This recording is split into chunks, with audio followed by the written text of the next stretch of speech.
Bonjour Pascaline, Bonjour. Bonjour Sana. ravie vraiment de te compter parmi les participants à ce deuxième sommet. Donc c'est la deuxième édition du Coaching Summit .ma. Donc c'est une première initiative en Afrique. C'est un événement dédié à l'univers du coaching et notre volonté, notre ambition, c'est d'accompagner le grand public dans dans une meilleure capacité à s'adapter au changement et à se préparer à un futur prospère, je l'espère pour tous. Et donc, grâce à la participation de 18 speakers et coachs professionnels, nous allons donc offrir des masterclass, des keynotes, et tu es là, Pascaline, pour animer une keynote qui va se dérouler entre le 17 et le 21 décembre. Enfin, c'est le sommet qui aura lieu entre le 17 et le 21 décembre. Et donc, il y a un site complet www.coachingsummit.ma avec le programme, les bios des différents coachs. Pascaline, tu es coach PNL, tu es aussi exécutive coach certifié HEC Paris. Ton tout dernier bébé, qui est ce jeu, les GLAD, que tu as créé pour aider les personnes à évoluer, à mieux se connaître. Donc, Et il y a la même chose pour les professionnels. Ça, c'est pour tout le monde et ça, oui. c'est pour les professionnels. Tu vois, c'est marqué professionnel. Ah, super Voilà. Ah, intéressant. mais je Donc, voulais ça que tu s'adresse connaisses, c'est aussi ça. bien Ouais. aux coachs professionnels comme outil d'accompagnement et Mhm. ça s'adresse aussi aux particuliers. Donc, s'ils veulent de façon autonome s'auto-coacher quelque part. Voilà, c'est ça, Donc, effectivement. Donc, voilà. là, c'est en toute exclusivité que vous avez pu voir le tout dernier, parce que le premier, c'était celui-là. Et puis après, j'ai fait une version professionnelle et j'ai fait la même chose pour tout public sans l'illustration. Pour les personnes qui veulent justement avoir une sans l'illustration de manière classique, ça reste le rouge pour tout public, le bleu pour les professionnels. Donc voilà, c'est un peu ça mon bébé et qui colle à ma vision de l'apport qu'on peut donner aux gens, c'est que je suis quelqu'un qui aime bien, qui aime bien faire les choses sérieuses sans toujours se prendre très au sérieux. Et avant même de continuer, je voulais déjà te dire un grand merci, Sana, pour l'initiative, ce que tu mets en place. Je pense qu'on a tous besoin de ça, surtout en ce moment, plus que jamais. Je pense qu'on a toujours eu besoin de ce type de concept, ce type d'événement que tu mets en place, mais les gens n'avaient pas réalisé à quel point c'était important. Et la crise qui nous touche depuis plus d'un an et demi nous fait prendre conscience qu'en fait, la personne avec qui on vit le plus souvent, c'est nous-mêmes. Donc, si on ne commence pas à faire un travail sur la connaissance de soi, ce qui on est, bon, on peut très facilement toucher le fond parce qu'on est en perte de sens et on est toujours guidé en pilote automatique de j'avance, j'essaie de faire de mon mieux. Or là, à un moment donné, on a été contraint à nous arrêter, à nous demander en fait finalement qui suis-je quoi? Finalement, c'est quoi ma mission sur Terre? Finalement, qu'est-ce qui me fait vraiment vibrer? Donc, mettre en place ce que tu mets en place, c'est une chance, c'est un cadeau que tu nous fais à nous en tant qu'intervenants et aussi nous en tant que participants, parce que en donnant un petit peu de ce que nous on peut apporter comme contribution, ben, on participe, on va vers un monde meilleur. Donc chacun donne un peu de soi et une petite pierre au-dessus d'une petite pierre, ben, on va construire en fait de très belles choses ensemble. Et je voulais vraiment te dire merci par rapport à ça. Et merci pour ceux aussi qui vont avoir l'occasion de voir ces différents intervenants que tu as sélectionnés, que je trouve justement juste génial. C'est un très, très bon casting. Je pense qu'ils te remercieront plus tard. Je pense qu'ils te Écoute, remercieront pour ça. c'est plusieurs élans de cœur. Ouais. Je pense qu'on est à la veille d'une nouvelle année 2022 que nous souhaitons la plus prospère pour toute l'humanité et chacun de nous va participer, comme tu le dis si bien, à son niveau pour Ouais. faire avancer les choses et ça va être donc un travail collectif qui va certainement apporter des fruits. Et donc, revenons au sujet de ce sommet. Comme je l'ai déjà fait avec d'autres intervenants, que t'inspire le slogan « Se transformer pour transformer ». Alors, c'est comme quand on parle du leadership. Avant d'être un leader, on doit pouvoir pratiquer le self-leadership.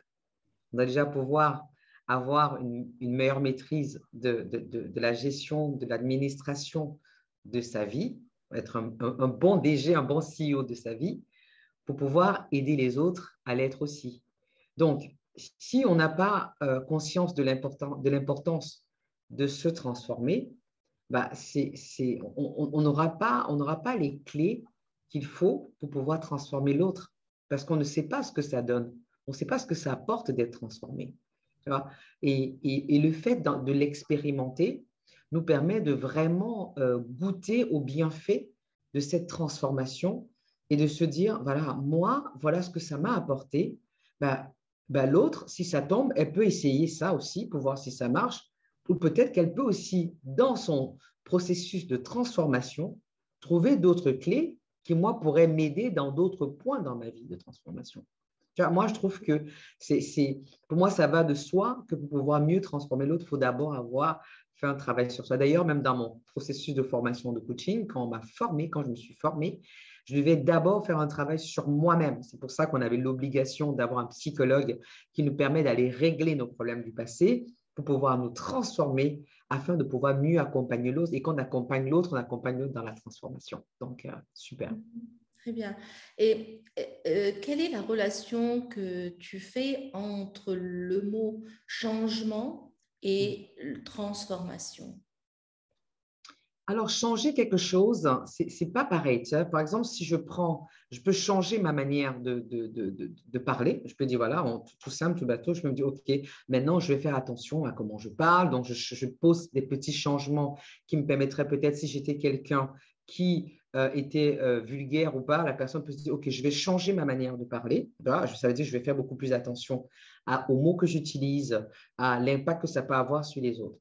Maintenant, si on reste sur ce même processus de changement au niveau de la prise de parole, par exemple, je vais devoir me dire, non, il y a des choses à transformer. Transformer, c'est prendre ce qui existe déjà et voir comment est-ce qu'on peut le bonifier.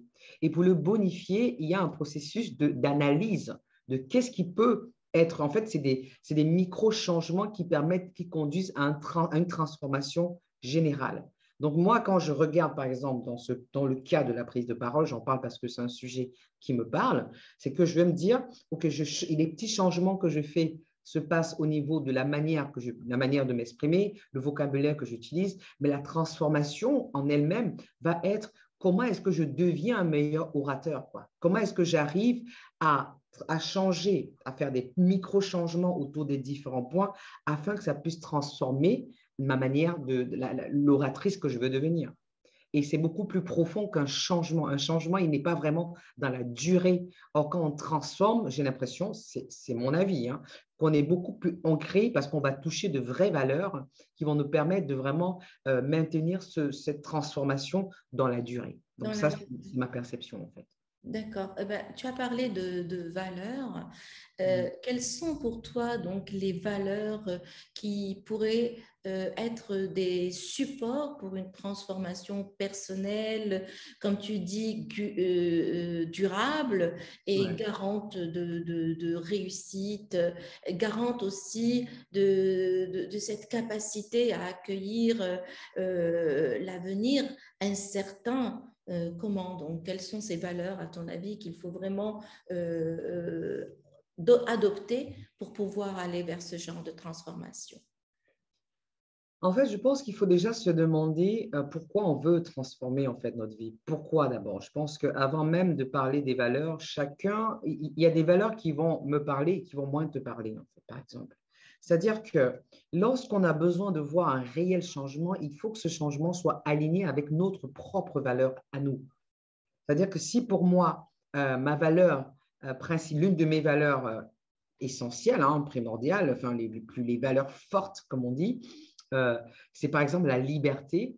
Ben, si je veux transformer ma vie de manière à être plus libre, ben, je vais m'attacher à la valeur liberté. Ouais. Donc, c'est en fait selon le contexte. Maintenant, si on parle de transformation en général, il faut déjà qu'une personne soit prête, soit quelqu'un qui soit dans l'accueil, qui comprenne en fait, qui soit dans une valeur, une des valeurs qu'il peut avoir, c'est la valeur de partage, la valeur de générosité. Parce que quand on a la valeur de partage, ça veut dire que c'est quelqu'un qui est déjà prêt à recevoir. Pour pouvoir transformer, ça veut dire que tu es déjà prêt à accepter qu'on te donne des conseils. Tu es prêt à accepter ce qui arrive, d'accueillir pour pouvoir redonner. Et donc, ça, c'est une des valeurs. Donc, si tu es dans une valeur de partage, donc tu vas déjà être vraiment dans l'accueil et l'acceptation des choses qu'on nous donne et de ce qui nous arrive aussi. Parce que la transformation, ce n'est pas quelque chose qui vient de manière douce. Hein. Ce n'est pas oh, papa, tu vas bien, je me la coule douce. Non, on va quand même aller toucher des valeurs et des choses qui vont nous blesser, qui vont vraiment aller nous permettre d'aller creuser à l'intérieur de nous pour pouvoir réellement voir cette transformation. Parce que si ça reste superficiel, bah, si c'est juste une valeur très légère, non, on va pas réaliser, on va pas vraiment voir de réels changements. C'est quand ce qu'on a envie de transformer touche une valeur qui nous est importante, parce qu'on a des personnes qui m'ont dit, par exemple, la valeur famille, c'est quelque chose qui est important pour moi, une chose qui est importante pour moi. Ben, pour que cette personne puisse réaliser un vrai changement, il faut que la transformation qu'elle veut voir mettre en place soit en lien avec cette valeur famille qui est pour elle, afin qu'elle puisse vraiment s'impliquer et l'appliquer dans la durée. Oui, parce que tu vois ce que je veux dire? Il faut vraiment que ce soit très, très, très lié avec sa valeur personnelle. Donner des valeurs générales comme ça, c'est mon point de vue. Il y a bien sûr des classiques, hein, oui, pour pouvoir voir une réelle transformation. On va dire, voilà, la valeur acceptation de l'autre, tout ça, c'est des choses qui sont importantes. Mais je reste persuadée que ce qui va le plus marcher et permettre que ce soit quelque chose qui va être pérennisé, c'est qu'il faudrait que cette transformation réponde à l'une de nos valeurs principales. Donc, ça demande une Oui, introspection oui, et une rencontre avec ce qui fait sens pour nous, ce qui est oui, essentiel pour nous. oui, Un retour vers cet essentiel. oui.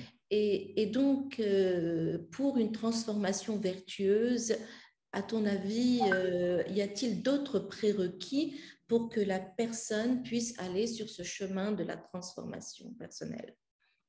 Des prérequis. Moi, Prérequis. je pense oui, oui, pour pouvoir voir une réelle transformation s'opérer dans sa vie, c'est ça. Tu sais, j'aurais tendance à dire que les meilleurs prérequis, c'est ce que la vie nous enseigne.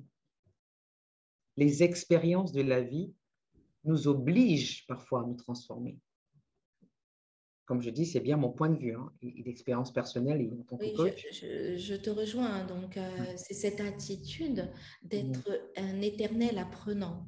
Oui, Hein, quand on est dans cette posture de reconnaître qu'on n'est pas le tout sachant, c'est-à-dire je ne sais pas, hein, quand on est dans cette position que je ne sais pas,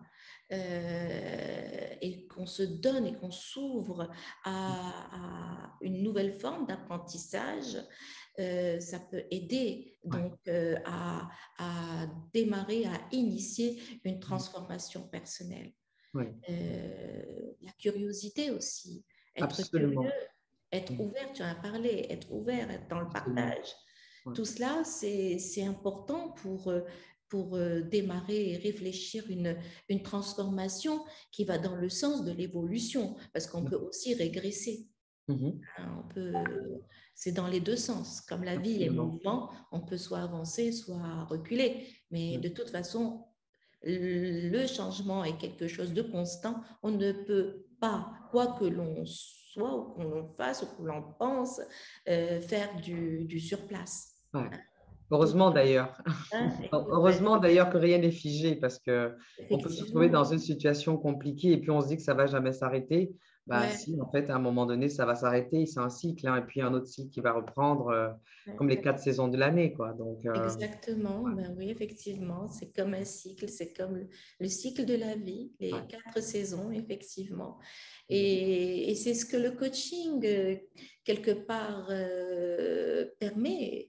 Lorsqu'on accompagne nos clients, eh ben, qu'est-ce qu'on fait? Eh ben, on les prépare à un futur meilleur. On les prépare à aller vers des résultats souhaités, désirés, rêvés.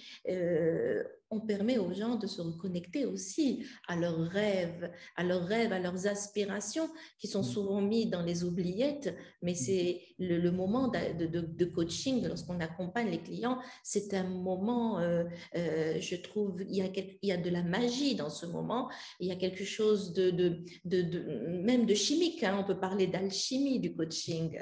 C'est un outil très puissant que j'espère nos participants vont pouvoir goûter, tester lors de ces différentes interventions. 18 speakers, 18 belles vidéoconférences, des keynotes sous forme de conférences, sous forme de keynote ou sous forme de masterclass. Donc, il y aura des exercices pratiques. Vous allez, chers participants, expérimenter la beauté et la puissance et la force du coaching avec des experts qui ont été sélectionnés, qui sont qualifiés et surtout, surtout, ce sont tous des passionnés de l'humain.